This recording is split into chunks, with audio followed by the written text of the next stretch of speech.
നിയമസഭാ തെരഞ്ഞെടുപ്പിൽ CPIM-ന് ഭീഷണി ഉയർത്തി വിമതർ ഇപ്പോൾ രംഗത്തെത്തിയിരിക്കുകയാണ്. ഡെമോക്രാറ്റിക് മാർക്സിസ്റ്റ് പാർട്ടി എന്ന പേരിൽ രാഷ്ട്രീയ സംഘടന രൂപീകരിക്കാനാണ് നീക്കം. പുതിയ പാർട്ടിയിൽ PK ശശിയെ ഉൾപ്പെടുത്താനുള്ള ചരടുവലികളും നടക്കുന്നുണ്ട്. പാലക്കാട് കേന്ദ്രീകരിച്ചാണ് ആദ്യഘട്ട നീക്കങ്ങൾ നടക്കുന്നത്. CPIM വിമതർ പാർട്ടി ഉണ്ടാക്കിയിട്ട് കാര്യമുണ്ടോ? അത് CPIM എന്നുള്ള വലിയ പാർട്ടിക്ക് ഭീഷണിയാണോ എന്നതാണ് നമ്മൾ ചോദിക്കുന്നത്. പാലക്കാടുകാരോട് തന്നെയാണ് ചോദിക്കുന്നത്. സച്ചിൻ അവരോട് ചോദിച്ചിട്ടുണ്ട് എന്താണ് അവർക്ക് പറയാനുള്ളത് എന്ന് നോക്കാം. വലിയ രാഷ്ട്രീയ നീക്കങ്ങളാണ് പാലക്കാട് നടന്നുകൊണ്ടിരിക്കുന്നത്. പാലക്കാട്ടെ CPM-മായി അകൽച്ചയിൽ കഴിയുന്ന വിമതരെ കൂട്ടുപിടിച്ച് ഒരു സംഘടന അല്ലെങ്കിൽ ഒരു രാഷ്ട്രീയ പാർട്ടി രൂപീകരിക്കാനുള്ള നീക്കമാണ് UDF-ന്റെ ഭാഗത്ത് നിന്നും നടന്നുകൊണ്ടിരിക്കുന്നത്. അത് ഈ തെരഞ്ഞെടുപ്പിൽ പാലക്കാട് ഗുണം ചെയ്യുമോ ഇല്ലയോ എന്ന് നമുക്ക് പാലക്കാട്ടുകാരോട് തന്നെ ചോദിച്ചറിയാം. ആലോചിക്കാൻ പോലും പറ്റാത്ത കാര്യമല്ലേ ഇതൊക്കെ.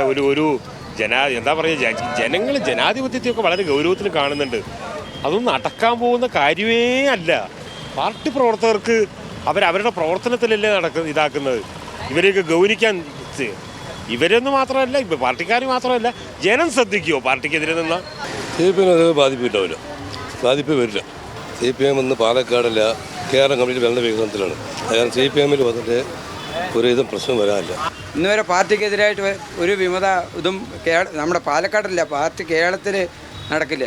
അത് കാലാകാലങ്ങളിൽ എപ്പോഴും CPM-ന് വിമതനുണ്ടായിട്ടുണ്ട്.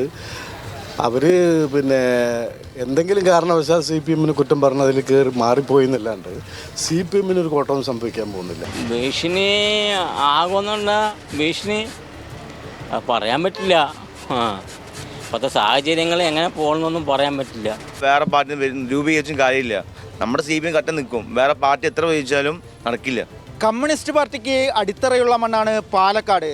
അതിനാൽ തന്നെ വിമതരുടെ നീക്കം ഇത്തവണ തെരഞ്ഞെടുപ്പിൽ ബലമാകില്ല എന്ന് തന്നെയാണ് പാലക്കാട്ടെ ജനങ്ങളും വ്യക്തമാക്കുന്നത്. ക്യാമറമാൻ രമേശ് റാമിനൊപ്പം സച്ചിൻ വള്ളിക്കാട്, ന്യൂസ് മലയാളം.